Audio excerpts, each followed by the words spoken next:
Right, muri weZimbabwe kusangana kwatiri kuita zvekare pano paHadzira 263 pano painenge ndichikuzivisai manews updates ezvinhu zviri kuitika munyika yedu yeZimbabwe. Kana uchiri munyowani pathis YouTube channel kusubscribe mahara utina on the notification bell kuitira patinoramba tidzoka neamwe manews updates uchange uchimawana. Panapo uchange uchiwana nyaya dzechokwadi dzisina nhema mukati, nyaya dzisina manyepo mukati. Vadikani, news dzatareceiva makusenta ndamborekodha news idzo dzevana 3 vakashayikwa kuwadzana kuextension.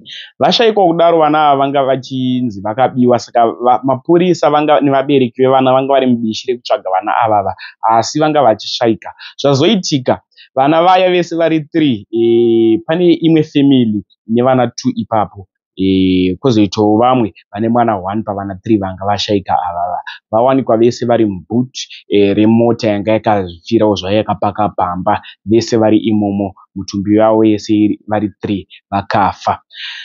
Zvinorwadza, hazvitambirike, ndatiti rest in peace kwavari. Zvinhu zvatinge sinotarisira senyika yeZimbabwe. Tarwadziwa, veukama ndavachemeni tariro. Nyaya iyi haitambirike, kunzwa zvichizonzi vana vaya vazowanikwa vakafa. Hazvisi kutambirika, tashaya remuromo. Sekurekodha kwandoita news, ndashaya pekutangira ndashaya remuromo, zvinhu zvisingatambiriki. Ndatinyore mucomment section kuti rest in peace, ngavazorire murugare. Next update iyo yaColorful achitaura mashoko anga achitaura. Dangokusiya hamwe muchiona video, yapedza kuona video utaura zvaunofunga mucomment section endanga aitaura futi maererano nezvenhombo yake nezvakaita futi kuti apinde mumusungwa nezuro. Much love. Colorful, but apa ndikauya hatichakwanisa kuenda kumakula ayo kama Colorful because handiwo wakalegalize short na platinum here. Bloka mai manja we good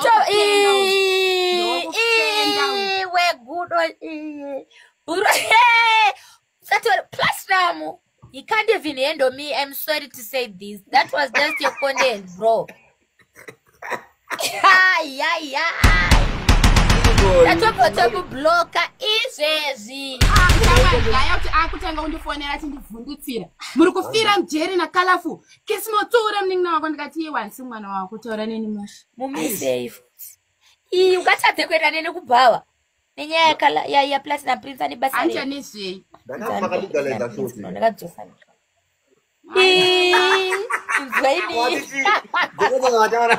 Izwailini.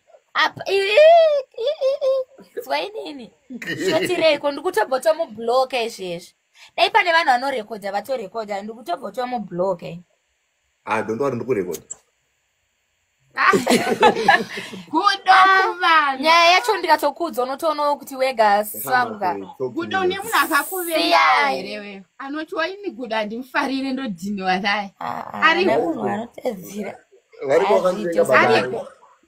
Havazondigoni. Saka chichaitike Colorful, talk to me. Chichaitike.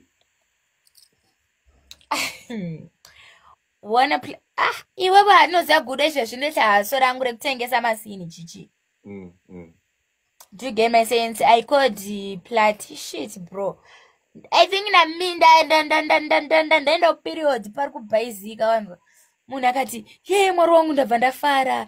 Ye chichi, peni inini." I think kana iri nhumbi yakamufera. Mira. Hola. Mira.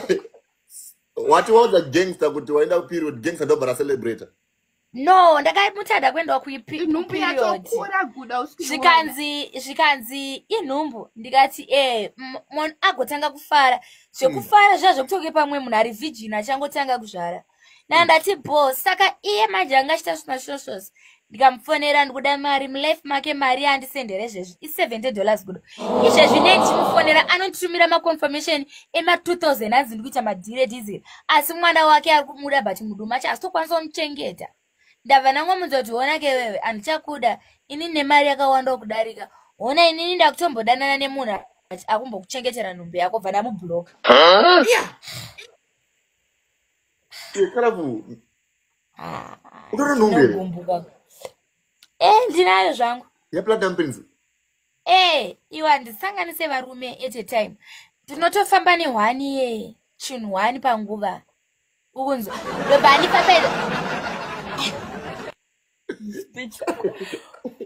Then Platinum akanditi zvonizvo. Platinum ndakanamfonera ndikati sukwasochengeta nhumbu ko kana mwana ndakunoita abortion agonfonera zvikanzi ndiri ndururani watoparara watofa iwe watorera mwana wangu ndakuto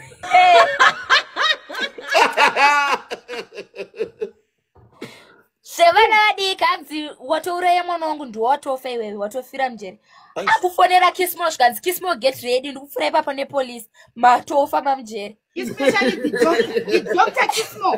Kismo ndati doctor vazoparara. Kala ndinomuda andikwanise kumusungisa Kismo. But doctor ndikufa navo Kismo. Newe wacho. Hanzi kala ndomuda but Kismo na doctor ndakutonokusungisa.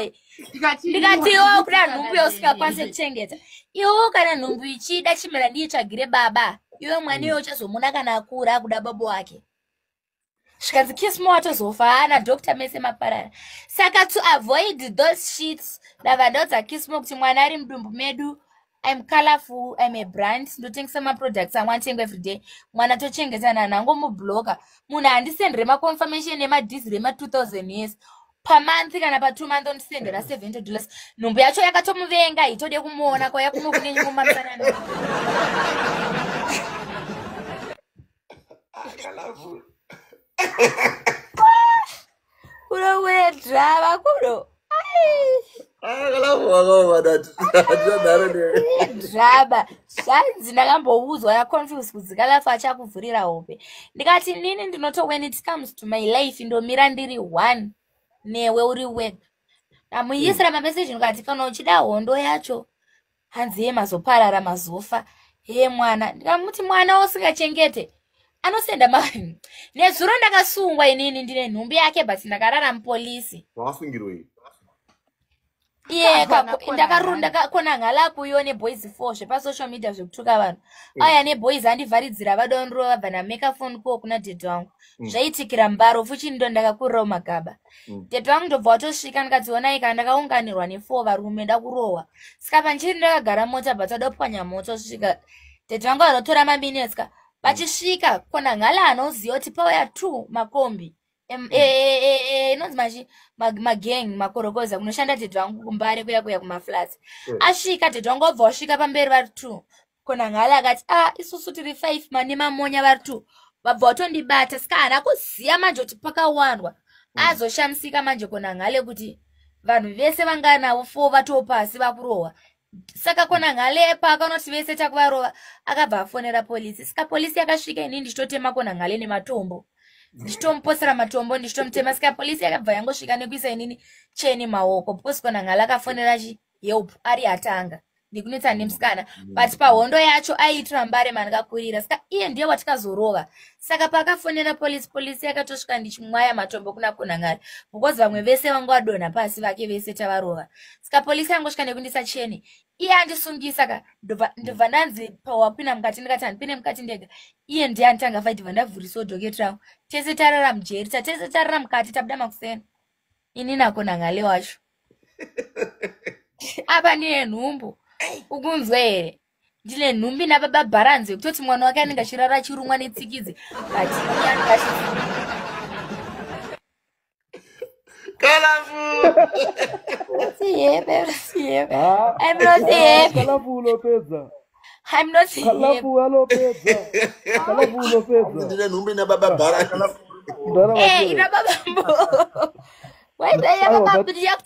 tofanira kutoshanda kutochengeta muri because mwana anenge ari wedu achazotichengeta inini ndoda kuziva Colorful kuti nakona ngale zvanzvambanyunyuta sei wakamutuka akatanga kona ngale inini pakadyiwa kona ngale namadviper ndakabva ndatanga umanager madviper inini ndinanda kugara naye so pakabva mapeji ana madviper akabva apostwa inini ndina madviper kuti Colorful new management ndobva ayana ndobva ita video kuti kona ngale kuti madviper wapera wakumanagwa naColorful saka inini akaratidza kundirerutsa pasocial media ndo pandakabva nangobata foni zvangu zvezve ndikamutuka iye nekunoperera dzinza rake rese saka iye akabva uya zvikanzi iwo ndakakuti zvonizvo uyo madhvai papera kumanejwa newe but iwe kuzondituka nekunditukira vanhu pakwedu zvazvaita sei ndikati ndiri munhu wemusikana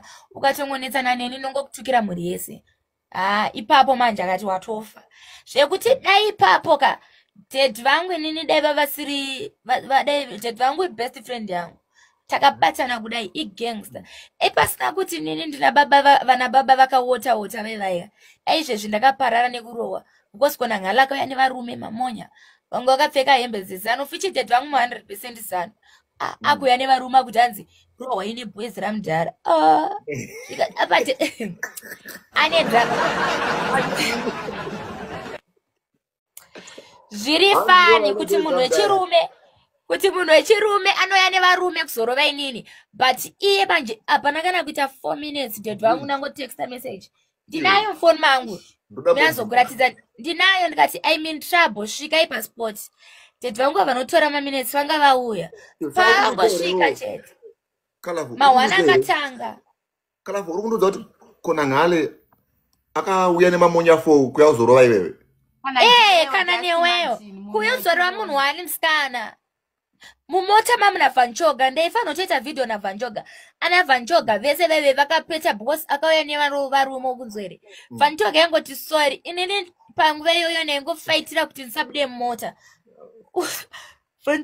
Vanchoga itosvina parara aingoti sorry saka ivana kona ngale ndaiurayiwa ndakabva ndisinayo kona ngale azokwanisa kubuda muri varume munondiparadza pasina kana 5 minutes 2 makombi amudhara wangu deposit wangu ndeyekumbara vanosha zvaitikira munationary ini ndakakurirawo magaba 2 minutes vanhu vese vanga vana kona ngale vese vanga vagara pasi ukunzwa here vakwapaidzwa saka ini ndakabva ndangodza dad vangu tichibatidzai makamera bva ndangotangotora matombo manje ndandatanga kuvhiriridza una kuona here mavhidhiyo andakanetsana naye kuti inini ndatoiswa marikiti ndatosungwa because polisi yakasvikira inini ndichitotema kona ngale angasakwanisa kundidzosera because papashata apa iye hasu yekumbare apa vanhu vese vekumbare vakuimba kuti siyanai naye Kalafu ndakaita manyemwe ndikamupama again ukati haudi kupeswa ngayo asi zviri fani inini pasocial media anini ndichitongofunga kuti pamwe skiri because inini pese pandoita conduct pandoisa content ndoisa nezvemafuta angu but handina kutoziva kuti ndichatoda kutourayiwa nakona ngale but akaita mistake yekuti akauya kuzoda kundichikidzira kumbare iko kuriko kwandakakurira saka iye akabva kubulawayo chero even akaimba munhu kugeto kwake munhu ari wiki kona ngale because haumbofe munhu wechirume munhu wechirume haumbofe wakaunza mamonya kumusikana azvite kana uri muitirikura zvakaita hazvo pakabhaizika unobvunza Vanchoga kana uchitaura naye Vanchoga anga kutodedera kani maoko akutobvunda mahwana atotanga Vanchoga kungoti sorry kuna kona ngale sorry where's my phone kuva komona kwamjita vana kusimuka mirandi kuratidze phone unoti ndiyo akatanga ndikuratidze koya mamessage I texted my father for help miraone umaona kai akubudera fona aisizonyatsa kuti gauge zvayo zvaunokwanisa kuti aiwo ndakatoisa message ndikati daddy uyai nawo pamba repolice station pangwambi ndakutofa kuno mukanonoka kusvika after 10 minutes munosvika zvadhakwa ende daddy vangu vavatore maminutes because ndiri mwana wavo vakangouya ndobva vapedza saka kona ngale zvakatomubowa ndipo kama ndisiro kanamba dzako ku inbox ka so that don't ozonipo ma screenshots ndizomaona ndotokupa nezvese nemapicture nekurwa kuisa pana chatisina zvimwe zvatopostwa kumazim celebs cause pakazoitikira drama cause inini ndakatanga kuzoiswa macheni because kona ngale ndiye akauya fight but fight yakazenge yatopanduka because inini vana dad vangu vanga vatosvika fuchi dad vangu vanhu veve kumbare vanotonyatsozika nonzi chero nguva dzemusangano dzasvika vanotobatikira ndeverali akuya nevarume veve vangu vakapfeka hembe dzeZANU PF 4 ndozvavakanyanyorohwerwa izvozvo kunzi musatisvibisire musangano muchidherera mwana wangu ndozvavakanyanya kukwapaidzirwa apa manje kona ngala akareba angachimbondudza kuti ndine pfuti kuti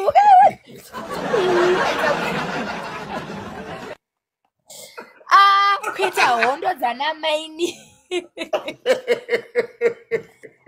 kuita hondo dzana mainini